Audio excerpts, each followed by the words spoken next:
5 people who could defeat Laxus. Now, with this list, I'm going to be talking about 5 people in the Fairy Tail series that might be able or that will be able to defeat Laxus at the end of the series. So let's go.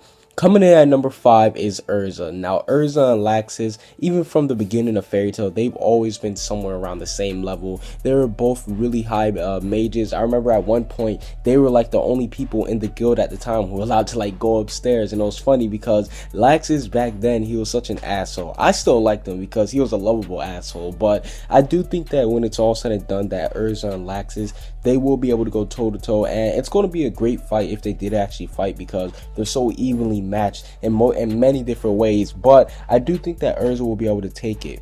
Coming in at number 4 is Gajeel. Yes, Gajeel. Now, we know that they've had a shaky past before. We saw that after Gajeel crucified Levi, he came out here and just started beating his ass. He was like, how dare you let someone like that in the guild? And that was, to be honest, that was one of the greatest moments in Fairy Tail because Gajeel didn't even fight back. He was just letting it hit him. And if you look at it from a point of view, Gajeel was low-key taking those hits. Like, he was eating them. He was like, are you done yet? He just kept on getting hit over and over. But now that Gajeel has gotten stronger, I do think that he wouldn't let something like that happen to him again. No. Gajeel will be able to stand his ground, and I do think that he'll be able to put up a good fight against him.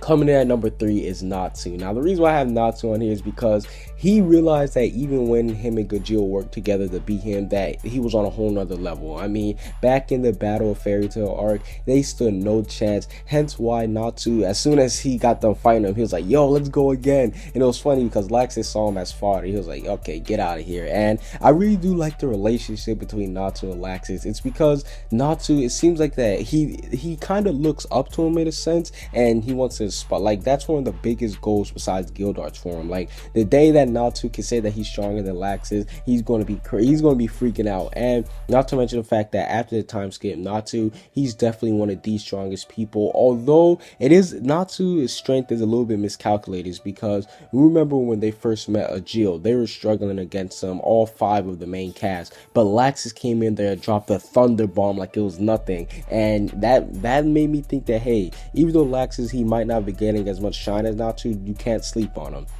Coming in at number 2 is Gildarts. Now, I love the relationship between Gildarts and Laxus. It's kind of like an old friendship type of thing. Even though Gildarts is seemingly a grown man and Laxus is like I guess say an early adult. But remember back in the Temporal Island arc, Gildarts was laughing at his ass. He was like, you're retarded for getting kicked out of the guild for doing this dumb shit. And Laxus got mad. So I want to see some type of backstory between these two because they talk as if they're familiar with each other. They talk as if they're friends. So I really do enjoy that aspect, and I do think that Gildarts will be able to fight and take out Laxus.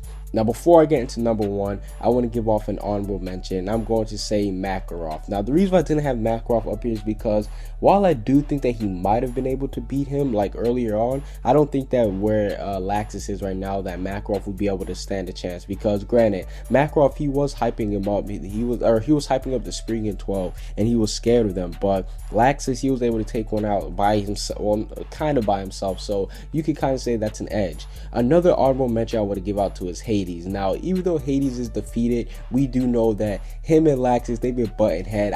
Listen, I know I've said that I love relationships, but I really love the relationship between him and Hades simply because he reminds me so much of Yuri, and those two, listen, Laxus's appearance versus Hades was one of my favorite scenes of Fairy Tail. Now, let's get into number 1. Wall Itch. Now, anime only, they might not know who this is, but the manga readers, they know who this is. Wall Itch, he was a member of the Spriggan 12 who fought Laxus one-on-one. And let's be honest here, had it not been for Freed's little rune, had it not been for his enchantment, Laxus would have lost. I mean, Wall Itch had the upper hand the whole battle. He was able to poison him and all that stuff. He knew Laxus's weakness, and like I said, Laxus, I don't want to say he got lucky, but he actually planned out ahead and he was actually able to, he defeated him using his mind. But I do think that if these two got into a one-on-one, Laxus will not come out the winner. But that's basically it for these 5 people who defeat Laxus. Let me know, who do you guys think could defeat Laxus in the comment section down below. Peace out.